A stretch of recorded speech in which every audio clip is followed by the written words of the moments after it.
Eh bien, salut à tous, une nouvelle petite vidéo bilan du jeu concours au terme de la deuxième journée. La troisième journée va bientôt démarrer avec le match de la France face à la Suisse aujourd'hui ce soir à 21 h, un double match puisque c'est les deux confrontations du match, enfin du groupe A, avec aussi la Roumanie face à l'Albanie. Donc j'ai fait les points au niveau des classements et des groupes.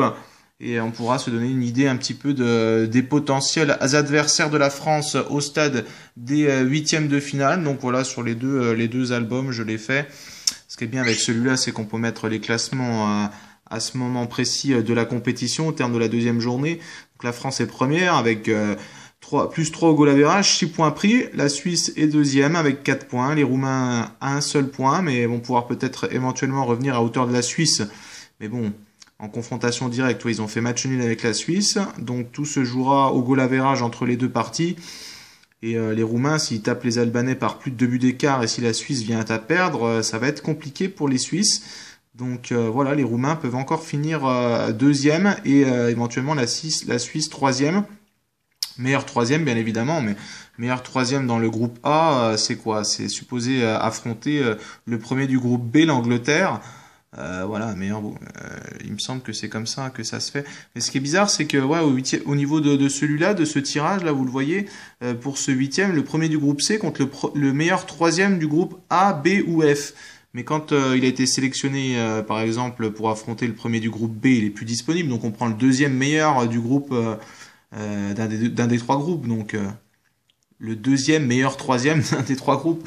Je suppose que c'est comme ça. Enfin, j'ai édité un petit peu pour voir ce qui pouvait tomber actuellement.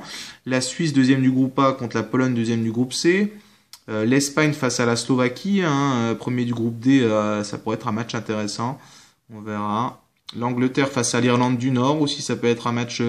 Ils ont 3 points, plus 1 au goal average. Ils sont un des meilleurs troisièmes. C'est le meilleur troisième pour le moment, mais il reste encore un match.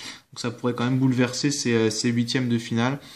Hongrie-Belgique, premier du groupe F, la surprise, un petit peu la Hongrie, si elle arrive à être première du groupe, mais le Portugal peut encore faire la diff en battant la Hongrie, en finissant à 5 points, et la Hongrie serait à 4 points, mais se qualifierait ensuite pour un autre huitième.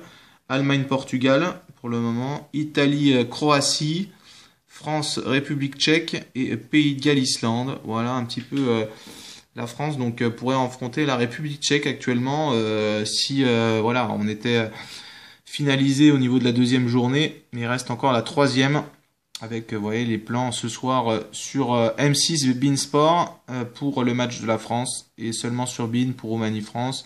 Sinon il y a la TMC lundi avec Slovaquie, Angleterre, Russie, Pays de Galles, Irlande du Nord, Allemagne à 21 h. Ouais, ça c'est lundi à 21 h que 2 matchs. Et mardi à 21 h que 2 matchs. Beansport en l'occurrence exclusif. Croatie-Espagne sur TF1.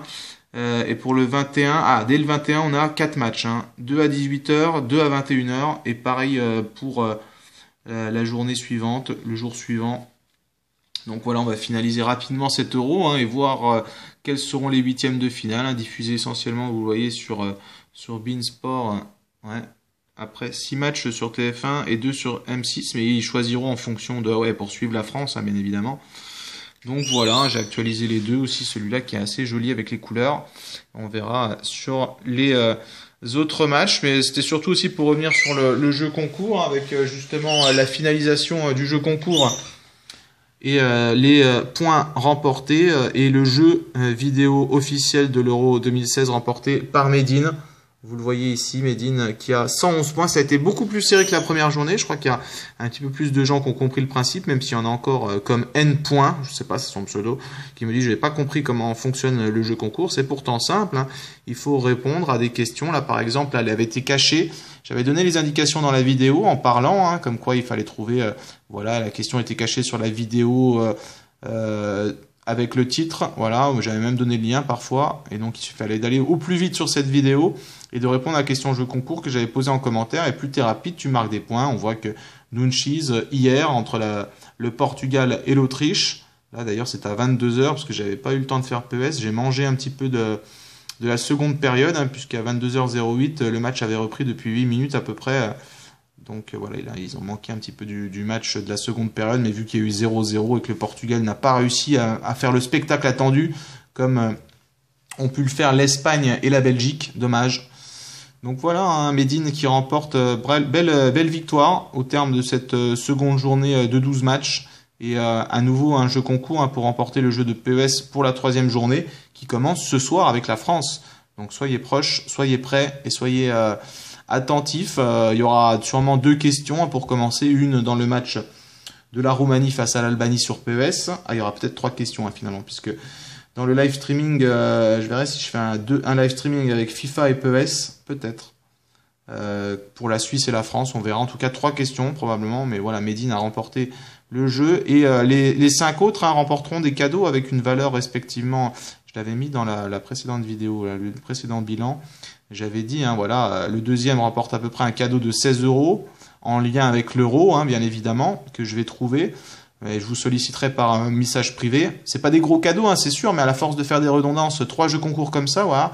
Là, on arrive à une vingtaine, on est à peu près à 50 €, hein, je crois, en somme en tout. 50 € x 3, ça fait 150 € de cadeaux, plus le maillot, ça commence à faire beaucoup, hein.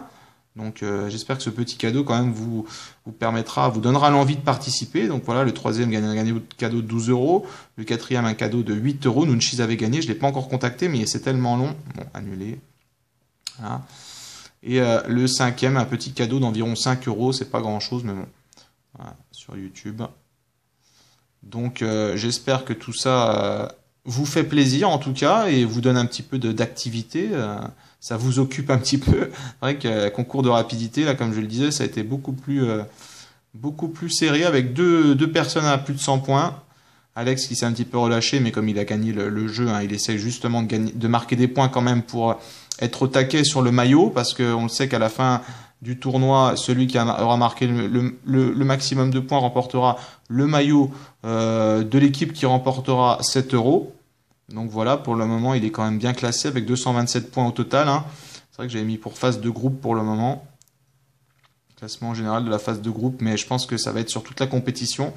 J'hésite encore, peut-être faire gagner le maillot en repartant les compteurs à 0 pour les huitièmes de finale, mais quand même ce serait dommage pour Alex qui marque de nombreux points, ça le remettrait encore à 0 les comptes, même s'il domine quand même ce jeu concours de rapidité. Allez, il y a Médine quand même qui est bien revenu, hein, 189 points, on le voit. Alex en se relâchant un petit peu, c'est sûr, pour laisser des points aux autres. Hein, Mléo, on peut pas reprocher à Alex de... Toi, Mléo, tu voulais participer, regarde ton classement pour le moment, Mléo.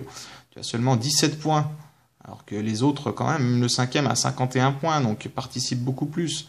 La participation engendre des points, et voilà, le classement est lié à la participation des gens hein, sur la chaîne. Hein, donc à partir de là, c'est normal qu'Alex soit récompensé, mais là, ce coup-ci, hein, ça a été très serré, et peut-être Nunchis, avec Médine qui se relâcherait peut-être pour la troisième journée, ce serait bien Médine pour laisser la chance aux autres, mais toujours marquer des points, éventuellement pour recoller à Alex, donc ça sera toujours délicat, mais je verrai, j'ai pas encore réfléchi peut-être pour remettre les compteurs à 0, donc on verra, moi j'avais rien d'autre à montrer, hein.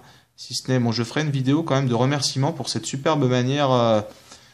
de Durandil, franchement, elle claque hein, sur tous les réseaux sociaux. Là, elle est plutôt pas mal. Ça claque, je trouve. Il a vraiment fait du beau boulot avec l'euro, les logos de l'euro, V-Soccer Game Show en vert. Bon, il y a vidéo avec un S là, mais c'est pas grave. Franchement, c'est vraiment trop joli avec les éléments officiels. Pour le moment, on ne m'a pas inquiété. Hein, on n'a pas mis de droit d'auteur là-dessus. Et pas de société polonaise qui m'a ennuyé. Donc voilà, hein, Portugal-Autriche qui s'est terminé sur un 0-0 en vrai. Je ne sais pas pourquoi je sais pas sur quelle vidéo, il y a un japonais qui n'a pas arrêté de me solliciter. Je ne sais plus c'est laquelle en tout cas. On voit hein, les vues et le nombre de vidéos, gros volume de vidéos, hein, ça c'est clair. Pas forcément des gros nombres de vues hein, par rapport à la Coupe du Monde où je m'en rappelle, par exemple j'avais fait près de 50 000 vues en 3 jours, je crois pour 2-3 jours pour le match Pays-Bas-Espagne, Espagne-Pays-Bas, ça avait été une grosse surprise et... C'était pas le moteur de recherche avait changé, n'était pas le même algorithme au niveau de la mise en évidence des vidéos. Donc là, ça a changé, donc je fais un petit peu moins de vues quand même, mais ça me fait plaisir quand même toujours de poursuivre cette passion CPU versus CPU. Donc voilà, on se retrouve ce soir et n'hésitez pas à participer pour marquer des points. Ciao ciao et merci à tous de suivre la chaîne.